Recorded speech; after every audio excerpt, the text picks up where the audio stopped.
How's it going, guys? So we are here actually in a hotel in Burbank. I've been here all week for BlizzCon opening week. It's been a great time. I'll probably go ahead and make another video about it and my expectation for BlizzCon. But we do have a World Championship to talk about. So SKT and KU Tigers played a couple of days ago. I've had time to go over the VODs a little bit. I don't have my full array of statistics with me, but we can go ahead and talk about the games a little bit here. So spoiler alert, I'm going to go ahead and talk about it right now. SKT went ahead and beat KU Tigers 3-1. It was a great series to watch, a lot of fun. So congratulations to SK Telecom. And really more congratulations to Bengi and Faker being the first two players to get 2 World Championships in League of Legends. Very, very good feat there. Very impressive. And so I guess we'll just go ahead and dive right into Game 1. I think the interesting thing to take away from Game 1 is how hard KU Tigers really targeted Marin. They banned away the Renekton, they banned away the Gangplank. Left up the Darius, it left up Garen, it left up a lot of other really strong picks. And SKT actually just went ahead and picked the Rumble. And Smeb even went ahead and had the counter pick option to go and picked Riven, which is normally a pretty good counter pick option. Now, for me, Rumble's in a weird situation right now. Rumble is in a spot where he is extremely strong on a utilities point of view, but he's not really that carry style top laner that we're seeing, that third option that we're seeing right now in the meta. But to SKT's credit, they did make it work, and they played it very, very well. Marin ended up going 7-0 and 10. Great use of the equalizer, great team fighting, good teleports all around. And yeah, overall, they just couldn't deal with Marin. Bang also went crazy. And Faker was kind of left to his own devices in the mid lane. Didn't do great, did okay, did 3-1 and 12. Farmed quite a bit. But Kuro just couldn't punish Faker. Kuro had Lulu, didn't really... it's a safe enough champion to play against the Kassadin, just because then you can go ahead and stay safe. You can go ahead and give yourself the wild growth and a lot of shields and things like that. But it wasn't enough to punish Faker. And Hojin didn't do that great of a job of helping Kuro get ahead as well. And all of that combined just led to all 3 lanes losing and SKT winning a pretty easy game there. But definitely the thing to watch was the Rumble.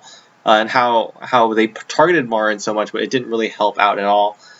So then we get into Game 2.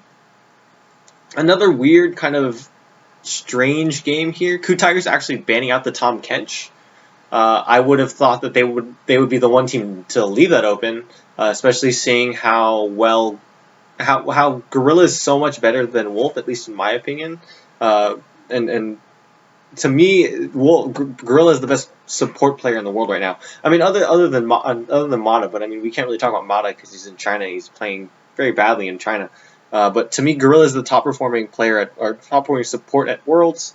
And Tahm Kench has been sort of the styling sort of champion for him. We've seen a lot of great performances from him. But yeah, KU Tigers decided to ban out the Tahm Kench as well as the Renekton. While SK Telecom was able to go ahead and ban out the Gangplank, the Mordekaiser, and the Elise. KU also banned out the Kalista, wanting to take that away from Bang. And so Marin just kind of went right back to that Rumble. On the other hand, though, Smeb did pick the Fiora, which is a lot stronger right now in the meta than Riven. Even though Smeb has a really great Riven, I just think the Fiora is able to punish Rumble a lot more, and we saw that in the game. Rumble still had a huge impact with 7, 7, and 8. Not as big as an impact or a dominating impact as he did in the last game, but Faker was able to get ahead on the Lulu and really punish Kuro, and that's really what you're seeing more of. It was a stranger matchup where, yes, the Victor that Kuro had could have been safer or could have been playing safe, but Faker with the shield and everything like that was able to get a lot of aggression going and able to really snowball that lane and get that team really chugging in the right direction. And yeah, SKT kind of took that game relatively easily as well. Game 3 was sort of what could have been the turning point. KU Tigers got a very early lead. We had a really strange team fight around Dragon earlier on in the game where SKT sort of walked up one by one and went into went into 3 members of Coup Tigers just kind of one by one. Got Hojin super far ahead. I think it was 5-0 at some point before the 15-minute mark, and able to really help his team out in the team fights. And then once they got to that mid-late game that Coup thrives in, it was hard for SKT to come back. And even that being said, with that huge lead and with how great Coup Tigers are as a mid to late shot calling team, SKT was able to almost pull it back, have some great team fights later on, and really kind of force the game to maybe not even, but maybe even to scare Coup Tigers a little bit, and potentially one big fight could have won SKT that game. But Coup Tigers was able to go ahead and close that out with a relatively comfortable lead, which led into SKT with Game 4.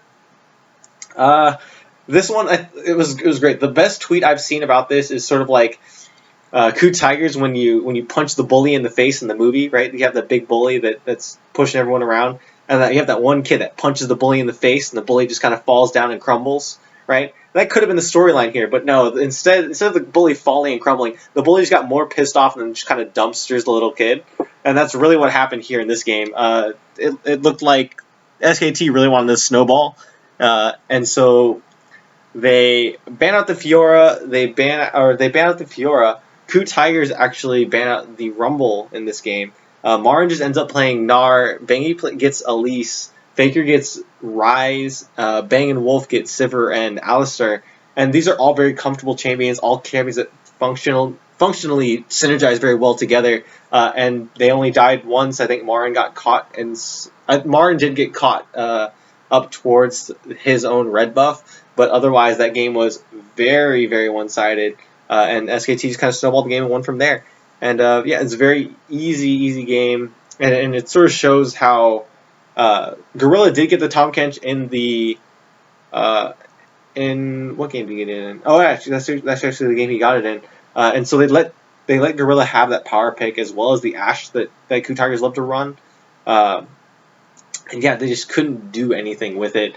You saw this true power of SKT. You could tell that they were holding some things back just in case the series got a little bit out of control. And yeah, losing a game, I guess, set them off, and they went from there. So yeah, very, very cool series. Again, not too interesting, which is I'm really sad about. I would have liked to see a more kind of intricate series with more picks and more kind of differentiating strategies. I just wish it was closer. But overall, all 4 games actually weren't relatively close. Even the game that Coup Tigers won was really a snowball. Not much to say. So yeah, guys, that's pretty much it for the thoughts on the finals breakdown. I'm probably going to do a video talking about what SKT's winning means for the future of LoL Esports, and then I'll probably go ahead and talk about BlizzCon in another video as well. So guys, please stay back for that, and I'll be back in a sec. Bye.